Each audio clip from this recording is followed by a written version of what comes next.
Hey guys, Tower Climber here, and today we're going to be doing another Tower God Explained video, and in this video we're going to be going over Revolution and its various facets, from its members, its history, and their entire goal and reason for existing in the first place. And with that said, I don't really have that much to say in this intro portion of the video, so without any further ado, let's just get right into it. Revolution is an organization in the Tower whose symbol is the same three eyes of Jihad and consists of many members from different great families and even other completely separate spaces in the Tower we will expand more on later. The organization's purpose, from what we know of so far in the story, is to destroy the 10 great families and create something completely new in their place. Not too different from Fug's goal, which Goro even implied when he talked to Jinsung and Cha. But I would say the biggest difference between Fug and Revolution is that Fug doesn't really, at least from our knowledge, care what happens after the 10 great family leaders are dead, but Revolution seems to specifically want them gone so they can become the new status quo of the Tower. The true origins of this organization are currently completely unknown, but it seems to be very far-reaching in terms of the Tower's timeline, as it seems to lie with a character known as the Boss, a mysterious individual that even existed since the age of Genesis. And here now, very early into the video, is where things are going to get a bit confusing, as the quote-unquote boss seems to be not one person, but a group of people who all look very similar to Jihad, but have some differences between them. So far, there seems to be 3 or maybe 2 bosses we know in the Tower God story. The earliest one we have seen in the timeline of Tower God, and also in the point of us readers seeing him, is the boss with the mole on his face, who was the one who met both Doan and Cha at different points. This boss specifically told Doan about a boy who would spark a war in the future when she woke up, of course referring to Bomb, meaning that this boss knew to some extent the plan that Fug and maybe V were planning to do with Bomb's body and then coming back to the Tower. This boss also told this to Cha, but in a very different manner, so Cha would aid Bomb when he woke up, stating that Bomb would make his desire for peace come true, and that Bomb came from a very noble bloodline and destiny. The last thing we need to know about this boss is that he seems to know of Jihad personally, and says that he has for a long time, but seems to be against the way that Jihad is running the Tower now, and said that he never anticipated that Jihad would become the monster he did, and as such he cannot anticipate whether Bomb will follow a different path from Jihad or become another monster. The next boss is the one we see in the Nest arc. This is the first and only boss we have kinda seen fight, when we saw that he brutally killed Lopobia Orari, the snake branch head candidate. We also had a scene of him talking to Mashini Jihad and told her that they have very similar goals at the end of the day, which is a very interesting line, as we do know that Mashini just wants to cause premium chaos in the Tower. Now, why I said that I don't know if we have met 2 or 3 bosses so far is because I don't know if this next one I will mention is a new 3rd boss or the same one we were just talking about, but for now I actually think there are 2 different people. This 3rd boss is the one who led the Revolution forces to attack the Lopobia and Pobedao forces in front of the Sprout. This guy seems to be extremely powerful, being able to lead people who are as strong or are definitely the 2nd strongest of a whole 10 great family. We still don't know much about this character in particular, but we can see that he's a smart commander, understanding not to underestimate their opponents or overestimate themselves, as even when they attacked everyone and had victories against high rankers like Doan or Doom, he still didn't want to get careless and stated that they just managed to catch them off guard. And when Yurik came to the battlefield, he knew that it would be better to retreat than to lose people to the champion of the Tower. This boss also seems to have some connections to Lustlike and Fug directly, with Lustlike helping them escape by trapping Yurik in a light charge spell. Now that we have talked about a leader, we should talk about the other members. Like I said before, there are for now at least 2 types of members of Revolution, ones who come from the 10 great families or those who come from the red garbage dump. Let's go over the family members first, as then I want to explain what the red garbage dump is later when the members who are from there come up. Firstly, I want to mention that while Rachel is involved with them, as she is the one who got Gusting connected with them, I don't know if she's a full-on member or if it's just more of a typical connection, like how she was also connected to Fug in season 2, but it does seem like Rachel, Ghost, and maybe now Yura are more deeply involved with the Revolution than most ranks are in the tower. Rachel is the one who also gave Revolution access to Emily, which is a huge part on how they are able to communicate and find stuff out in the story with her help. Other than them, other regulars that seem to be part of Revolution are Lopobia Yul and Kel. Yul in particular is a fairly decently skilled regular, being able to poison people with a snake-like spell, and was somehow able to get a snake flute that belongs to Tromrai himself and used it against the branch head of the snake branch of Lopobia to stop them from advancing and letting Bomb get to Leviathan. Now when it comes to rankers, we should talk about Poe Bedout Belerier first. In terms of strength, he is definitely one of the weakest rankers we know of, that being a fact that is repeated many times in the story and him lacking abilities other rankers have like flight. But nonetheless, Gusting shows him to be the second in command of the Poe Bedout family for the war and was the family's main connection with Revolution. In terms of what we actually see in the story, he seems to be a scout as he has a personalized observer he uses every now and then. Despite how weak he generally is, Belerier has showcased a few unique abilities. One of these is him apparently being immune to some of the effects of Enkidu's body stealing, as shown where Belerier was able to retain his ego and personality and communicate with Enkidu after the latter had possessed him, surprising Enkidu as that's never happened before. And so the two have now become akin to two symbiotic entities inhabiting the same body, with Belerier and Enkidu being able to extract their individual personalities in their shared body at will at any time. And even after Enkidu released both him and Goro, Belerier showcased to have gained some of Enkidu's unique abilities, namely his power to transform his body into a blue-like jelly substance, allowing him to sneak up on others or quickly travel indiscreetly. He also seems to have some control over his relationship with other people that Enkidu absorbed, where he is now a fusion between himself and Goro, with Belerier being the one mainly dominant between them and Goro seemingly being subservient to him.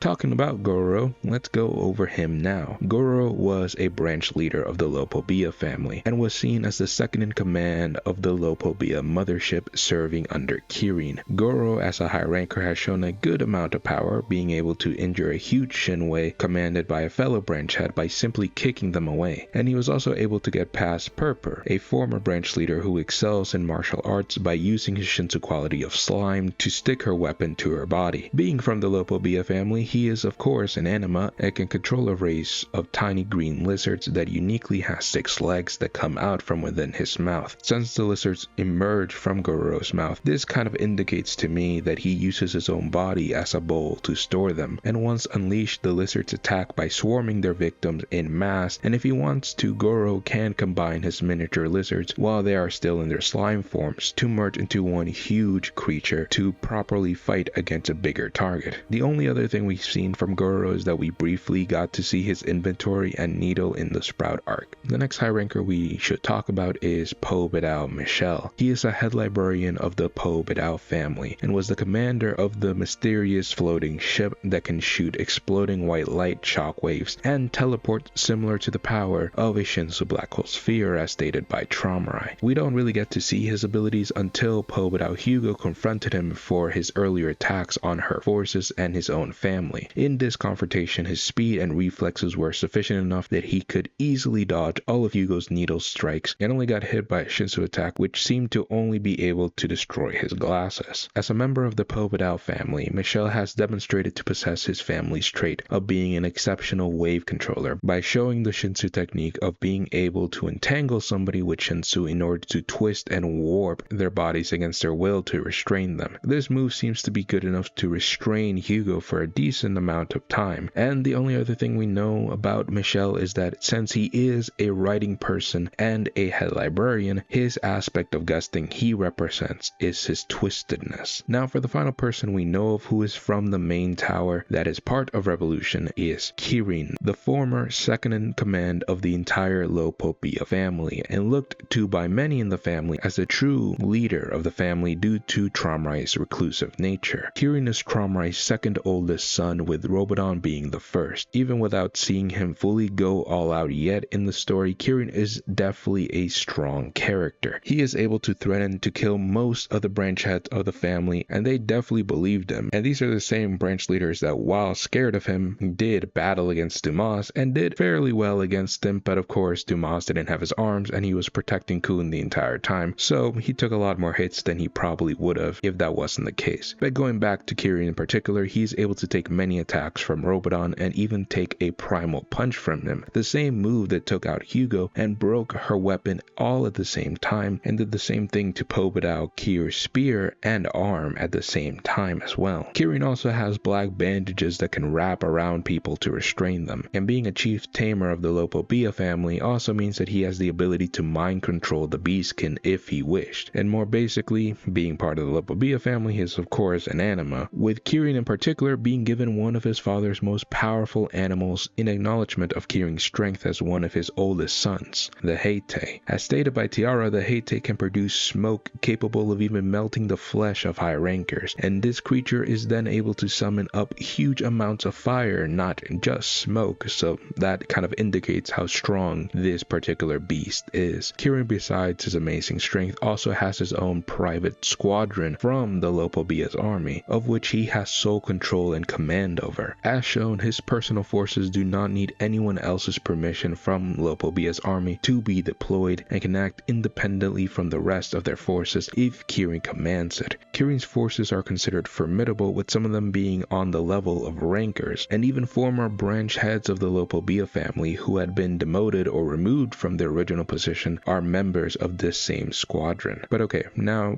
being real, this is the part where most people probably came here for in this video, as in later on during the story it was revealed that some of the most powerful members of Revolution were residents of the Red Garbage Dump, a space hidden between the layers of the tower, discovered by Jihad and the Great Warriors, and it seems like the local residents of this space call it the Red Light District. Now of course there is still a lot unknown about this particular space in the tower and the Red Light District, and if they're really the same place or not, but for now, and at least in this video from what we could tell, they are still connected in some way, shape or form. But getting more into the history of this place, after this place was discovered, Jihad suggested that the Tengrid family leaders dump anything that didn't serve the tower in some way in there, then lock the space up with a key impossible to find and create a hellish place where all those inside stare up in despair at a ceiling illuminated by a red light of death that burns all the trash within. Pobedao Gusting was originally against the idea as a whole. However, after the incident in which Eurasia Blossom killed an entire civilization of the tower, and then Tromrai performing necromancy to try and fix everything and then failing, Gusting wanted nothing more than to erase this event from history, and so agreed to the plan. And thus many beings like mechanoids, sorcerers, fundamentalists, guides who suggest the wrong paths, spirits of dead creatures in the tower, ancient creatures, and all kinds of other beings were pulled into the space, into the cracks in the tower. It's unknown whether abstract things can be thrown in there somehow, since Gusting did throw history itself in the Red Garbage Dump. This could be taken very literally, but it could also just mean that he simply threw all the evidence of the crime there, as well as erasing his own memories and therefore erasing history in a way, since it's that question of if no one ever knows about it, even the person doing it, did it ever even happen? Of course that's more philosophical, but at the end of the day I think that's how it's supposed to be interpreted, more so than Gusting literally throwing history in the Red Garbage Dump. But knowing how weird Tower God can be sometimes, it could definitely be something that ludicrous as well. But moving on, basically the Red Garbage Dump is a separate space in the tower where outcasts who were thrown out into it soon began forming a civilization of their own, and despite the residents of the Red Garbage Dump not getting along, in fact they consistently fight with each other and apparently have several rulers who are also called Jihad in there, and civilizations within it with different languages, as they don't have pockets to translate for them like in the main tower. However, even entangled in all of this hatred and constant violence and fighting, almost all the residents share the same hatred and resentment of being dumped into the Red Garbage Dump towards King Jihad and the Tengrid family heads, a collectively desire to escape escape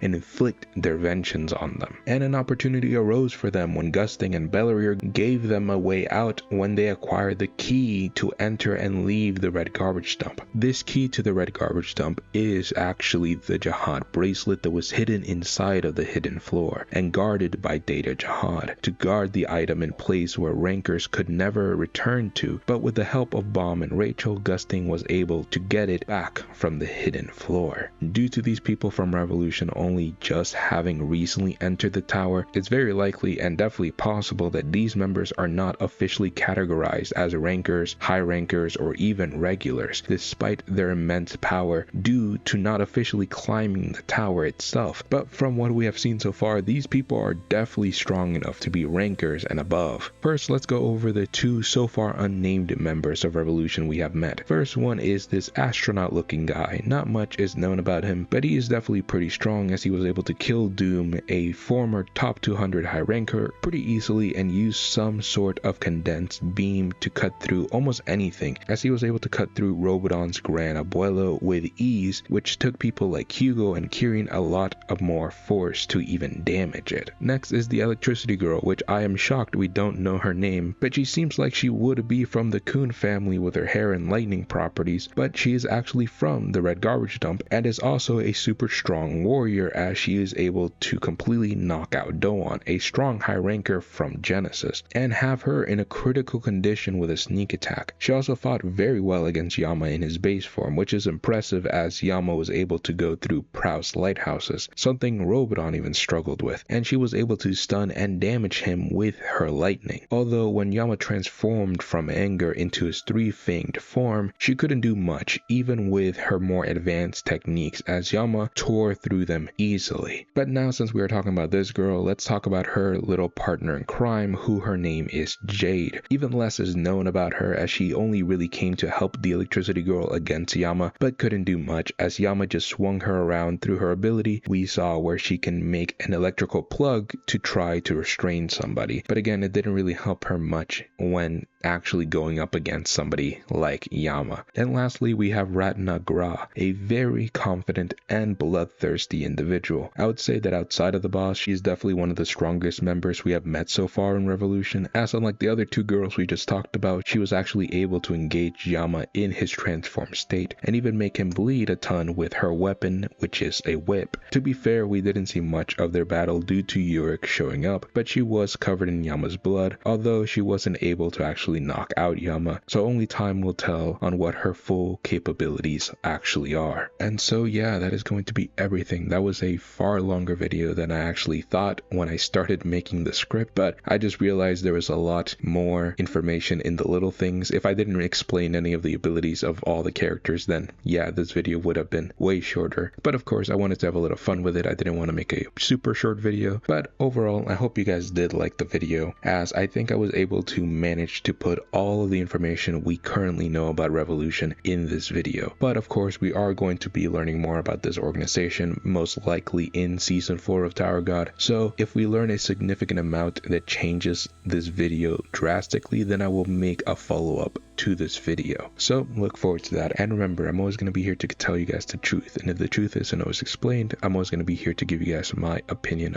on the truth. Have a wonderful day, guys. Bye.